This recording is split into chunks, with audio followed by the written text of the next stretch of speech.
Hey guys, welcome to Pistons Talk Podcast post game show. If you did stay up for this one and you're staying up for this post game podcast, you're a real one. It is 12:51 in the morning as I'm recording this podcast, but we're going to keep this probably under 20 minutes.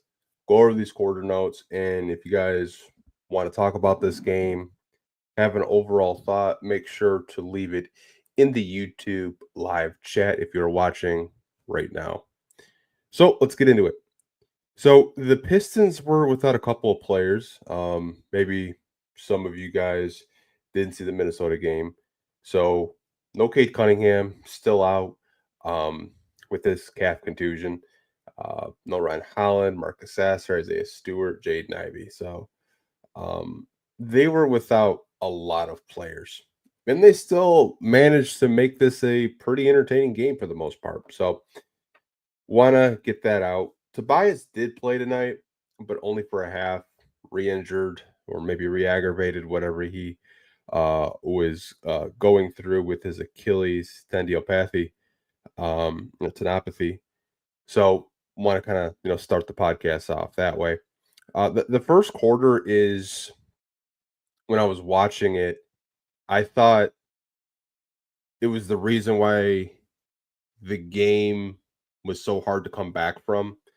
OKC dropped 41 points in the first quarter for you guys that didn't watch it, but there was just no defense early on. OKC just had layup lines.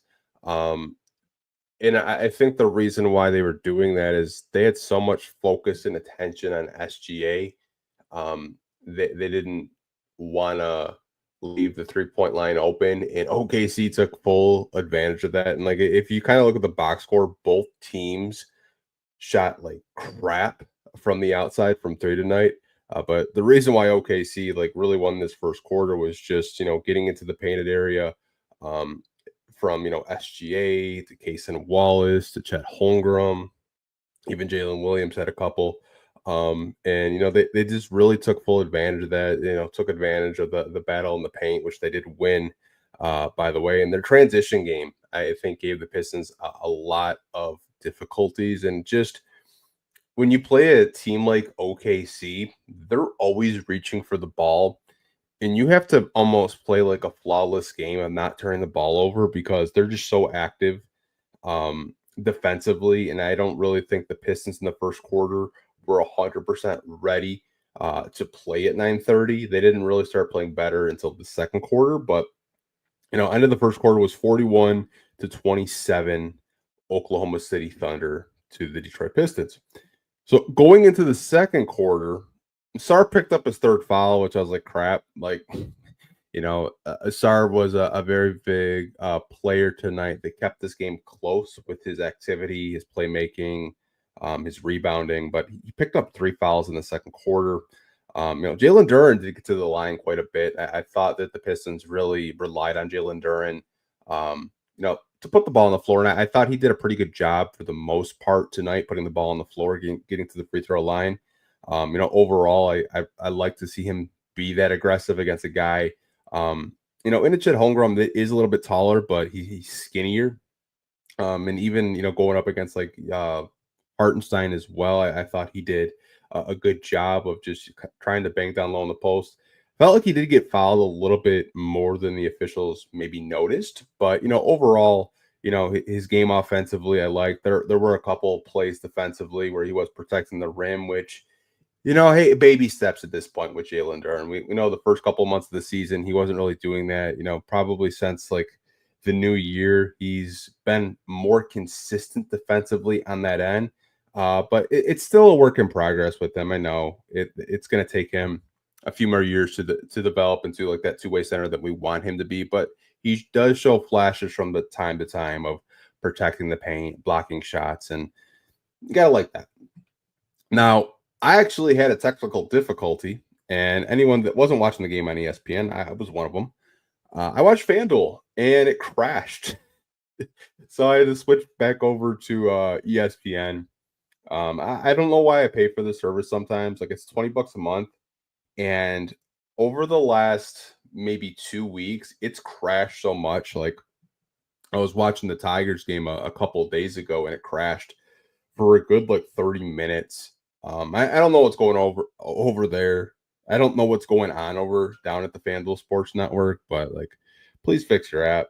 Like, I'd rather pay the $20. It's more convenient than going on illegal streams personally. But had to switch over to the ESPN, and I missed a big bulk of the second quarter. I turned the TV on, and it's down to a 4-point game, so I missed a lot. I did see that Tim Hardaway Jr. was just lighting up OKC. He had 21 points at halftime, and he was kind of that vet that really came in and provided a scoring bulk for this team. And you like to see your veterans step up when guys like Cade and Jaden Ivey and Isaiah Stewart and Ron Holland aren't going to be playing because of the suspensions and injuries. But to end the second quarter, 65-59 was the score going into half. Now, mind you, like OKC, they had all their guys outside of Aaron Wiggins. Like they had Jalen Williams, they had Chet Holmgren, they had SGA, and the Pistons they only played around nine guys tonight.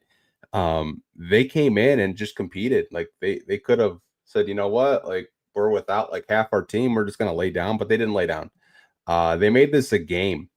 And coming out of halftime, I thought I was just like, either they're gonna come out like really aggressive or they're gonna come out like really sloppy like they have recently, and that's what happened. OKC went on a 10-0 run. JB calls a timeout, and they go on their own run. THJ was hitting threes, coming out of the timeout. Tobias did re-injure himself, which hate to see it. He had 10 points tonight, but he did have an Achilles injury. JB said in the post-game presser he doesn't really know like what happened, if he re-aggravated it or it was a play. But we'll probably get an update over the next couple of days when they do play the Toronto Raptors next. But the fact that Tobias does have an Achilles injury kind of makes me worried, because Achilles are very tricky, and you don't want him to rupture it either. It is, just tendinopathy, which, maybe some ice, maybe a couple days rest, he should be good for the Raptors game. Maybe it can heal that way, but no Tobias for the second half whatsoever. But the Pistons really just could not get enough stops to get back into this game in the third quarter. And the score to end the third quarter was 97-81. Going into the fourth, they came out much more aggressive. The game was down to 10, then down to 7, then they got down to 4. And they took Asar out at the 6-minute mark, and I was just like, I've seen this story before, and I was just like, JB's substituting offense for defense. And, he had Tech, he had Tim, he had Malik out there with Dennis Schroeder and Jalen Duren. And I was like, are we not going to see Asar for the remainder of this game? We did see Asar come back in at the 4.5-minute mark. Obviously, it was just some rest, but I just wasn't sure, because we've seen in recent games in the fourth quarter, JB has substituted Asar out for more offensive players. Obviously, being shorthanded, I don't think he could do that. My thinking is, like, if everyone was healthy, Asar probably wouldn't have checked back into that game. That's just my thinking and my thought process. I could be like way off and wrong there, but at the 3:33 mark, Jalen Duren goes down low in the post, elbows Kendrick Williams. They challenged it. I don't really know why they challenged it. I don't think JB could see the call. Duren scores, but obviously it was an offensive foul on him, and like that game was really close at that point. And OKC woke up. They closed the game out. Like, don't look at the 119-103 score and think that the Pistons just got smoked. This was a 4-point game in the fourth quarter.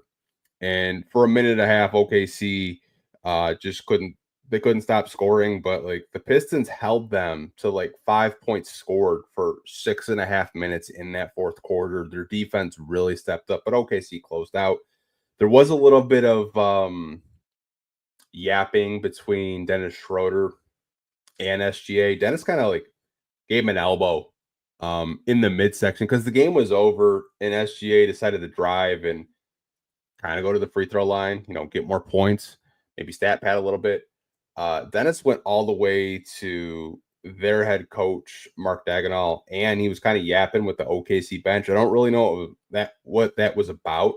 And then even after the game, like SGA and Dennis was talking, even was talking with Tim Hardaway Jr. after the game. So I don't know if it was just more of like showsmanship by SGA or Dennis didn't appreciate that the game was already over with like less than a minute to go, and SGA decides he's just going to drive and try to get free throws and score more points. Don't really know what that was about. I know, Dennis did play with SGA in OKC for a couple of seasons. Maybe he didn't appreciate that, but Pistons do fall to the OKC Thunder. 119-103 was the final score.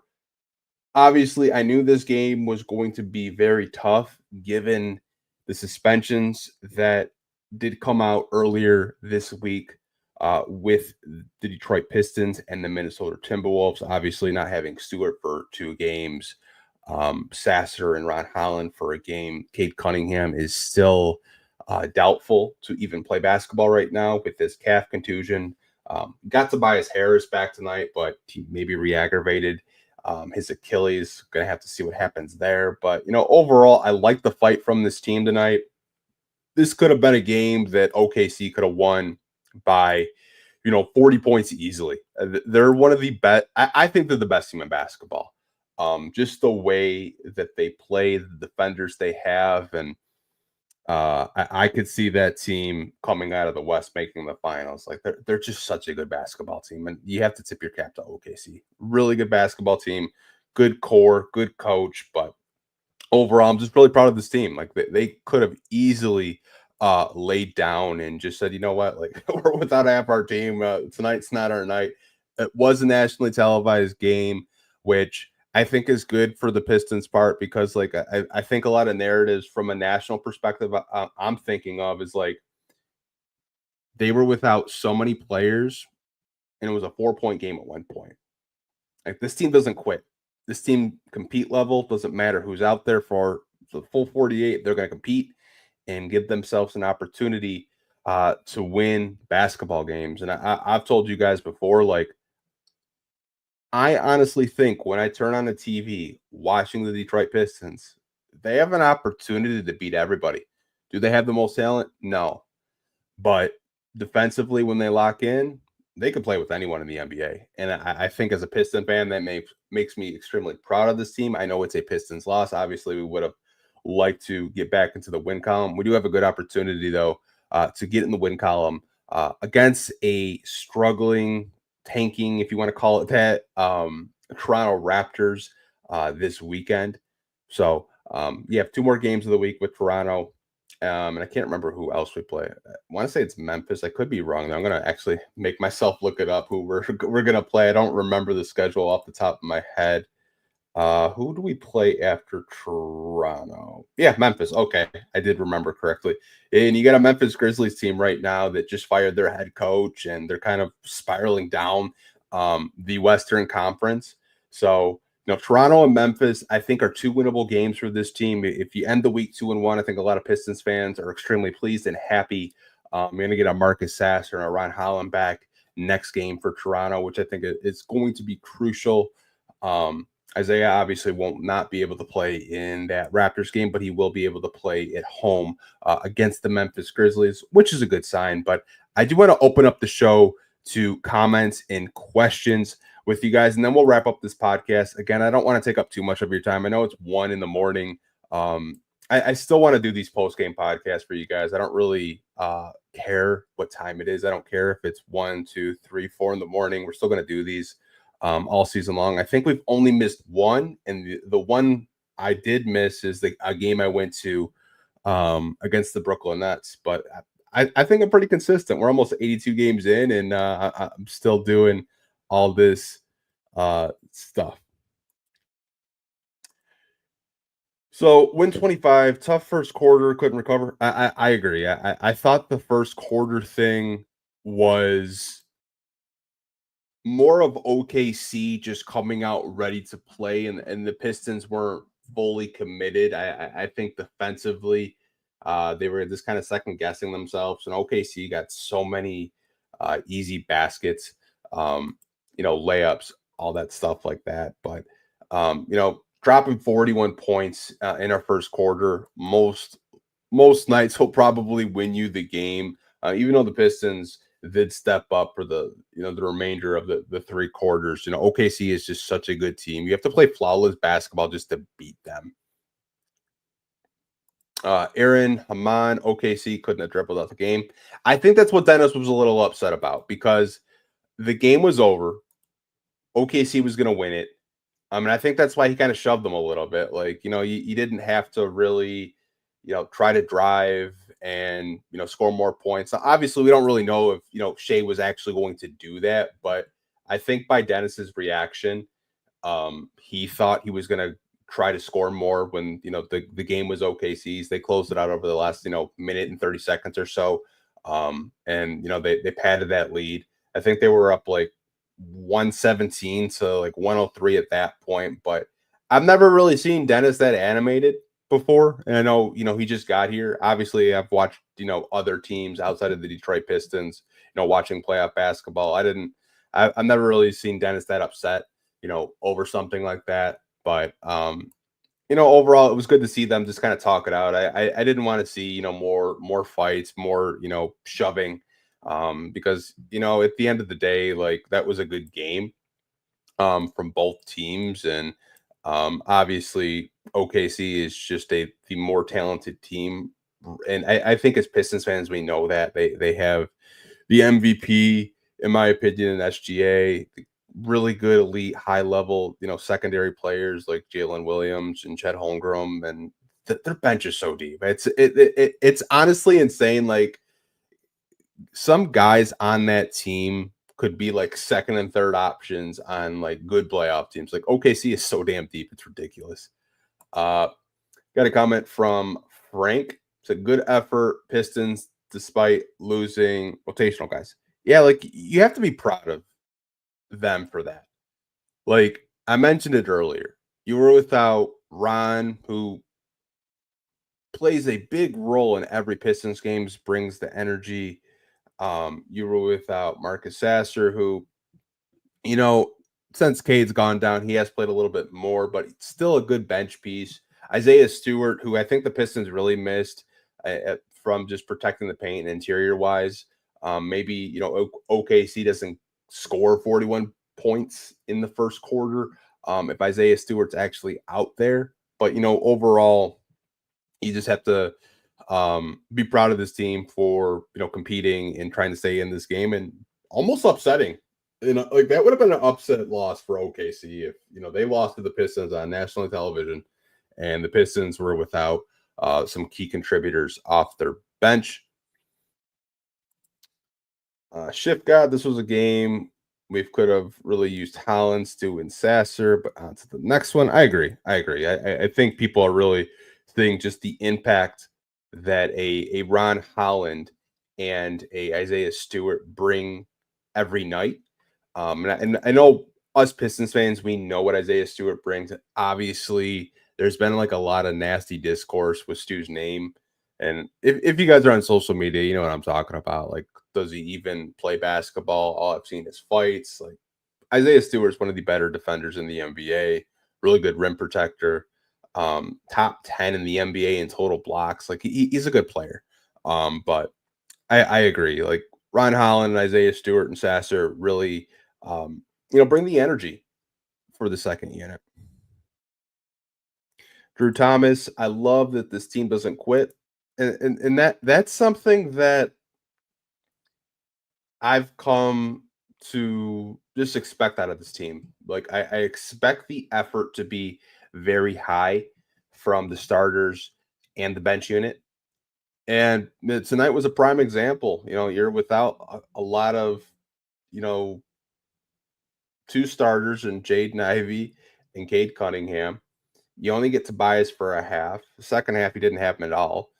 You're without one of your best bench players in Ron Holland and Isaiah Stewart, and you still found a way to make this a close game. Like, that's coaching. At the end of the day, that's 100% coaching. So JB Bickerstaff has these guys believing that they can beat anybody. And when you have a coach that believes in you, players are going to want to play hard for that coach. And that's what you see. Like you hear all these players all the time, rave about JB Bickerstaff, rave about how they love playing for him. They'd run through a brick wall. And you're kind of seeing that on a night to night basis. Being shorthanded against OKC, you still find a way to make it competitive. Obviously, OKC did close out that game and get the win. Shout out to, good for them. But we're going to wrap this podcast up, you guys. Maddie Fresh, I'm high as F right now. I feel like you're high every post game show, bro. But hopefully you're just chilling, you're not on the road or driving or anything like that. Hopefully you're just chilling, at home or whatever, watching this post game podcast. But we're gonna wrap this podcast up, you guys. We'll see you immediately after the Toronto Raptors game. Then we got the Grizzlies game on Saturday, and on Sunday we are going to have a longer form podcast for you guys. So we're going to have Friday, Saturday, Sunday content on this YouTube channel and on the podcast if you are an audio listener. But as always, you guys, go Pistons. Have a good night. Take care. Peace.